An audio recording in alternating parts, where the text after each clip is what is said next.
जय हिंद दोस्तों, वंदे मातरम। अरब देश अभी तो काफी बोल रहे हैं कि हम फिलिस्तीनियों के साथ हैं और हम ऐसा कर रहे हैं और हम वैसा कर रहे हैं।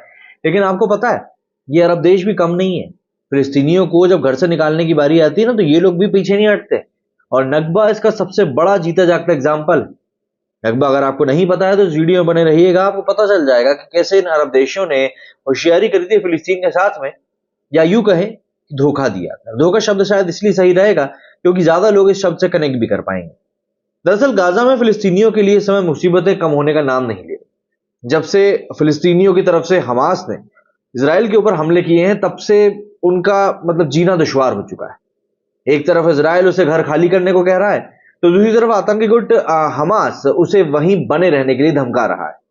कोड़ में खाज की तरह एक मुसीबत ये हो गई कि हमेशा सहानुभूति जताने वाले पड़ोसियों से कोई भी गाजा पट्टी के लोगों को शरण देने के लिए भी तैयार नहीं, बल्कि इसके लिए साफ साफ मनाही हो चुकी। ये पूरा मंजर करीब 70 साल पुरानी कयामत की याद भी दिलाता है। दरअसल अगर हम लोग सोचे कि इजिप्ट और जॉर्डन इनका साथ दे देंगे, तो देखिए वो गाजा के खिलाफ है, ये भी समझ लीजिए। क्योंकि अगर हम लोग बात करें खिलाफ जाने की, तो देखिए जॉर्डन और इजिप्ट इनके खिलाफ नहीं, गाजा के खिलाफ कहीं से कहीं तक नहीं है। ऊपर से वे इन लोगों से पूरी हमदर्दी रखते हैं। लगातार मुस्लिम ब्रदरहुड जैसी बातें हो रही हैं, यहां तक कि ईरान जैसे देश इसराइल को धमका भी रहे हैं। लेकिन ये सब सिर्फ ऊपरी तौर पर ही। दिक्कत बस यही है, कोई भी बेघर घर वालों को अपने यहां पर बसाना नहीं चाहता है। अरब देश इसके पीछे अरब लीग रेजोल्यूशन की बात कहते हैं।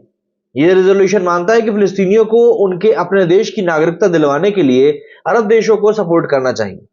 अरब देश तर्क ये देते हैं कि अगर उन्होंने अपने देशों में फिलिस्तीनी लोगों को नागरिकता या अधिकार देना शुरू कर दिया, तो ये एक तरह से फिलिस्तीन को खत्म करने जैसा होगा। लोग भाग भाग कर बाहर बसने लगेंगे और फिलिस्तीन पूरी तरह से इसराइल के कब्जे में चला जाएगा। बात करें अगर गाजा पट्टी की, वेस्ट बैंक की, यरूशलेम की, तो यहां पर रह रहे फिलिस्तीनी इसराइल के स्थायी नागरिक माने जाते हैं। उनके पास में इजरायली कागजात भी होते हैं। अगर वे इन्हें छोड़कर दूसरी नागरिकता अपनाने फिलिस्तीनी होने के आधार पर चाहें, तो फिलिस्तीनी अथॉरिटी उन्हें कुछ डॉक्यूमेंट्स देती। ये कागज सिर्फ ट्रैवल के ही काम आ सकते हैं। इनके आधार पर ही साबित नहीं हो सकता कि ये फिलिस्तीनी, यानी कि इजरायली सिटीजनशिप छोड़ने के बाद वे कहीं के नागरिक नहीं बन जाते। ऐसे में अरब देश किसी हाल में उन्हें स्वीकार ही नहीं करते, क्योंकि उनके पास कुछ कागज के नाम पर कुछ भी नहीं है ना। भारत में भी कागज को ही लेकर लड़ाई चलती। शरणार्थियों के लिए अक्सर बड़ी बातें करने वाला यूरोप भी इस बार चुप बैठा हुआ है। असल में वहां पहले ही रिफ्यूजियों की एक बहुत बड़ी आबादी बैठ चुकी है। फ्रांस, जर्मनी में कई ऐसी घटनाएं भी हुई हैं जो कि मुस्लिम चरमपंथी रिफ्यूजियों ने ही करी थी। तो ऐसे में यूरोपियन देश भी सबक लेकर बैठे हुए हैं। पोलैंड तो ऑलरेडी क्लियर कर चुका है कि भैया जो भी होता है वहीं से होता है, इसलिए हम तो उनको घुसाएंगे ही। इसके बाद से यूरोप खासकर के मुसलमानों की मेजबानी को लेकर काफी ज्यादा परेशान।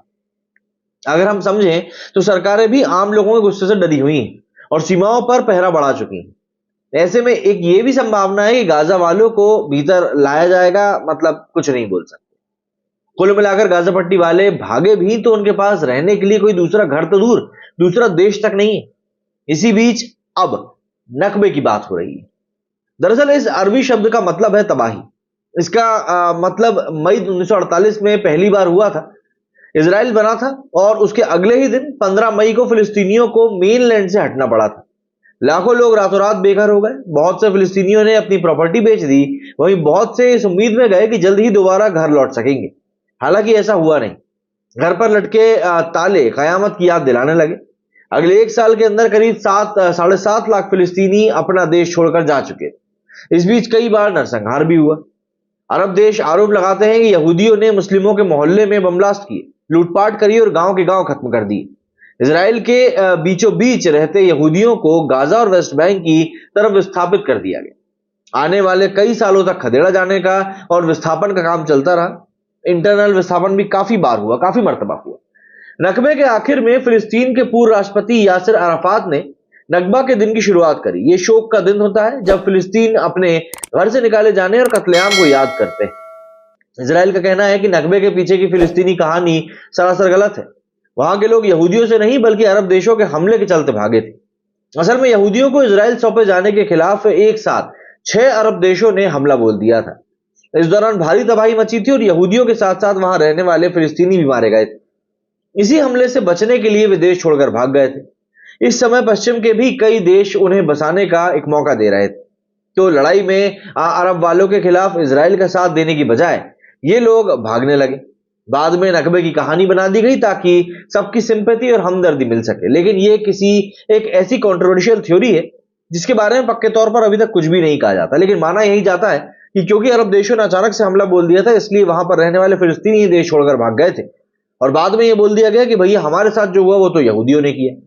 बस यहीं पे तो पूरी की पूरी बात है कि अरब देशों ने आखिर कैसे अपने ही लोगों को धोखा दिया। मेरे वीडियो फिलहाल इतना ही। जय हिंद, जय भारत।